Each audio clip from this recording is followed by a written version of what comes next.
My name is Absar, and before I begin the actual talk, I'd like to thank everyone, people that are here, people that have organized the event, those that have invited me, my family, my friends, everyone for my entire life, and you'll understand the emphasis of that in a moment, because I would not be here today if it wasn't for everyone that has pushed, helped, supported, taught me, helped me grow, helped me find myself again and again and again, and helped me go through all the difficult times in life. Okay, before we actually get into the meat of this, I'd like you all to close your eyes for a second. Just take a moment, shut your eyes, just relax, take a deep breath, and imagine everything is normal as per your lives. School, commitments, family, loved ones, friends, work commitments, home commitments, everything is completely normal. And then all of a sudden, you get news that you will only survive for between 2 to 6 months. Keep your eyes shut because it'll help you meditate, help you focus. Now you know that everything was fine, and now you only have 2 to 6 months to live. What do you do next? Knowing that you only have up to 6 months to survive, what do you do? Clearly, everyone will have different list of things that they would like to do, people to visit, places to go, experiences they want to have. Now focus on those things that you've just thought of that you would like to do in the last 6 months of your lives. And then think about why you want to do those things. Why are you selecting those things that you would like to do? Okay, you can open your eyes now. The reason for this exercise is for all of us to reflect and try and understand, not the what, because that's not important. What we all chose to do in those 6 months, whether it's climb a mountain or whether it's go scuba diving or whether it's spend more time with your family, is irrelevant. It's the why that I'm concerned about. It's the why of life, which is precisely why I'm here today, is why do we choose to do the things that we do? Why do we choose to have certain thoughts, certain way of living our lives? Why do we give certain things more priority than others? So if you chose to do X amount of things right there, think about why you chose them. And the whole purpose of symbiosis, the whole purpose of this interconnected reality that we have with ourselves, with our family, with our community, with the environment at large, is essentially this, for us to play our roles to the best of our abilities, for us to live a completely healthy as can be, lives. When I was 3 years old, or 2.5, 3 years old, I was diagnosed with leukemia. I was diagnosed with acute megakaryoblast leukemia. It was the 4th reported case in the world at the time, in 1987. The reports went all over the world to some of the best children's cancer hospitals and research centers. However, unfortunately, at that time, there was no known cure and there was nothing that could be done. Effectively, my parents and family had to choose between quality and quantity. They were told that your son will live between 2 to 6 months, and if we were to undergo certain procedures, then there's no certainty, and there's nothing else we can really do. So family and parents chose quality, understandably, yet their faith was tested, everything was tested, but they had hope. Anyways, eventually there was this Ayurvedic physician who my family discovered through another family member in India. And this physician had learned the true Ayurvedic principles, alternative medicine. The treatment started to work. It was not just about taking a pill. It wasn't like you can just go and everybody would be given one pill and you follow a simple prescription and that's it. We had to change where we lived. We had to leave Pakistan. We were prescribed to live in the mountains. We were prescribed lots of different dietary restrictions. There were loads of medications. It was effective. But in doing so, everything had to change. Now, I started to recover a little bit, and then 11 years later, miraculously, 11 years of treatment, where it wasn't just about me, and you'll understand in a moment. 11 years later, I was given a complete fresh slate, meaning that there was no cancer, my health was perfectly fine afterwards, and I was given completely, I was allowed to go and take anything I wanted. But it wasn't just for myself, it was my entire family went through this. So when we were given this green light that at the age of 14 now, 11 years later, I could have anything. The first thing I did, I had a Fanta. I never knew what fizzy drinks were like, and I always loved oranges. So I went out and had a Fanta, and then started understanding what all happened. And am I a survivor? Am I lucky? To be very honest, I didn't play any role in all of this. I was just an element. If you think about what symbiosis means, if you think about what the ecosystem entails, what our universe entails, so did I survive? No, not as much. Did we survive? Yes. Did we all grow? Yes. Did we feel the pressures in life throughout? Yes. From all the people that were connected, I can go on till next year and forever, just thanking everyone that was involved, plus narrating their stories. I eventually, from all that light age, I felt after I became a teenager, I plunged into the abyss because it was completely dark afterwards. I became very rebellious. I didn't understand life. I didn't understand why we were doing anything. I would question everything. I would fight against everything. I'm not going to go into a lot of details, but I went through about 14 years of struggle with health and understanding nature and the choices my family had to make. Nature for me wasn't just a source of recreation, it was a source of survival. When I would see clean air in the mountains, I would think, great, I can survive better. I didn't just think, wow, okay, this is nice. If I would see beautiful areas of scenery, my family would take me all the time.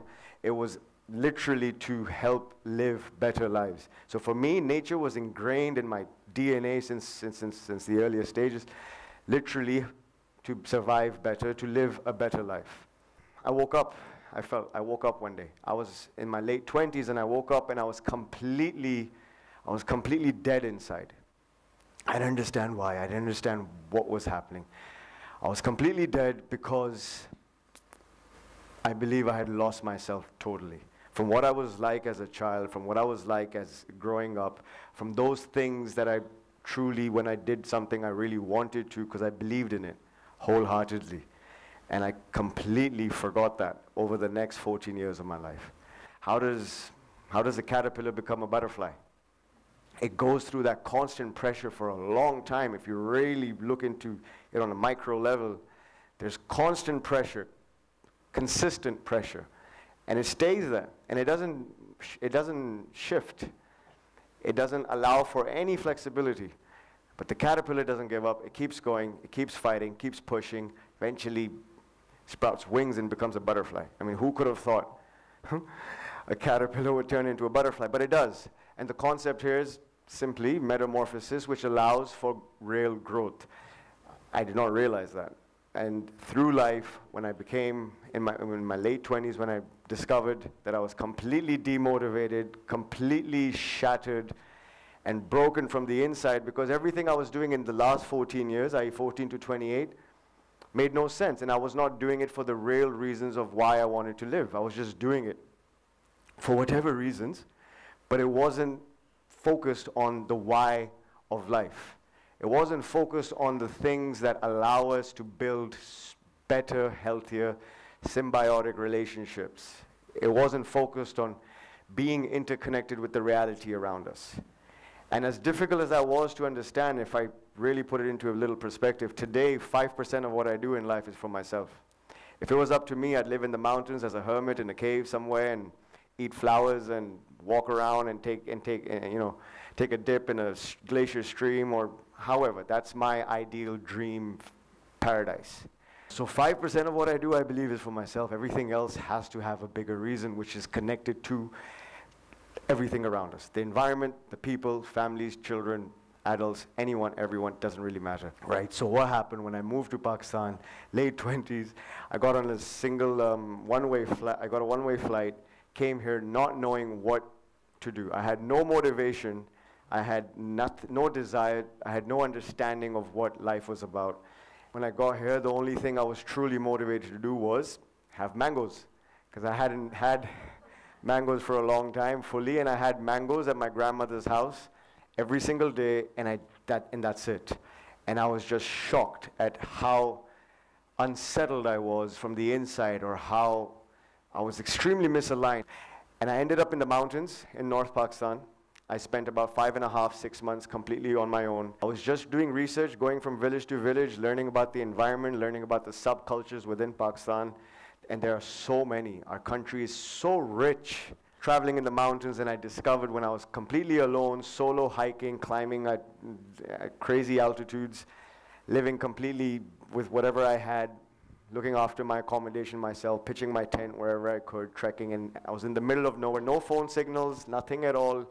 If anything would have happened, it would have just been, that's it, I wouldn't be here.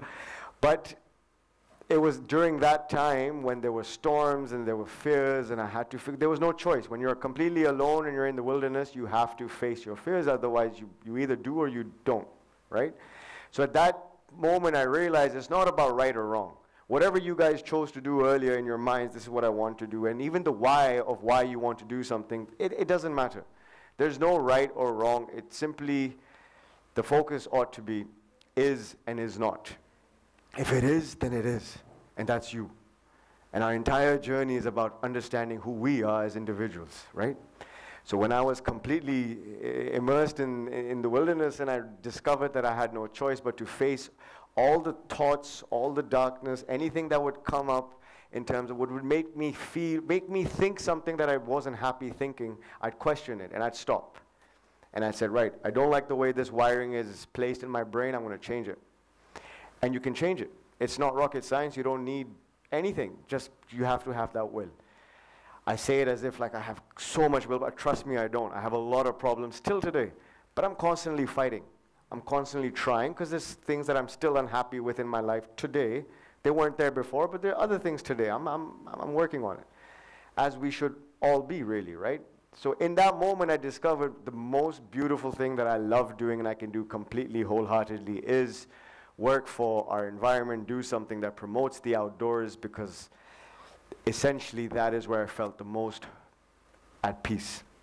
I felt home being outdoors, despite all the challenges and everything that was happening. I asked myself, what would I love to do on a daily basis, on a consistent basis? Not just sometimes. Why should we have to do something that we love to do only sometimes in our lives? Why can we not do what you love all the time? Yes, there will be challenges, there will be difficulties, but so you can still do what you love and you're completely motivated about. Because I went through entire sort of phase of being shattered and broken, and then I had to try and understand what is it that I truly love to do. And when I realized that, okay, you can actually do that, then the next question was, what is it, right? So you want to do something that you're totally in love with and motivated about, then you want to do something that fulfills that. And that's when I found nature. That's when I found the environment. I rediscovered my passion for being outdoors. That's when TACTAC started. TACTAC is a company that we run focusing on outdoor experiences all over Pakistan, but from a grassroots level where we engage the local communities, we offer education as much as we can, empower them with skills and training and whatever kind of development we can do in order to ensure they can rise. I don't want to do this forever. I want to be part of something that sets the future up for the next generation. And symbiosis for us is between us as the connectors or the people in our company that work towards this, plus your guests that are from a different community, a different environment, a different ecosystem altogether, then the community in the environments that we go to, and then the environment itself. There has to be an alignment between all these elements in order for there to be a harmonious, healthy, symbiotic relationship. Essentially, this was the message that it's not about what we do or how we do it or when we do it. I believe everyone has a certain role to play in the ecosystem. And the question that I'm asked a lot, what would you change if you could go back? What would you do differently? To be honest, absolutely nothing. As much as I would like to say, yes, please take this chunk out, or please take that chunk out. I'd like to do this differently, or let's see if there was a different option there. No, because if you do that, there's a domino effect. Everything else gets affected. everything in the solar system is all connected. You cannot replace a star and say, oh, it looks better over here. But if you do that, it'll have so many repercussions that you cannot calculate. It's impossible. Therefore, I would not want to change anything at all. And the only real message that I derive from my own personal life as well is just focus on the present and on why we're doing anything that we're doing in that present moment. The future doesn't matter. It's not in our hands. The past is gone. But the present and what we do is completely in our control. So the focus really ought to be, how do we better live in our present moments? How do we better live a connected life within ourselves, within our community, whether it's the symbiotic relationships within our own constitution, mentally, emotionally, physically, spiritually, however, or whether it's the relationships with our closer circles or the larger circles, whatever it may be. How do we better do our present? How do we do that? And for me, the answer was to focus on the why of life. Thank you very much.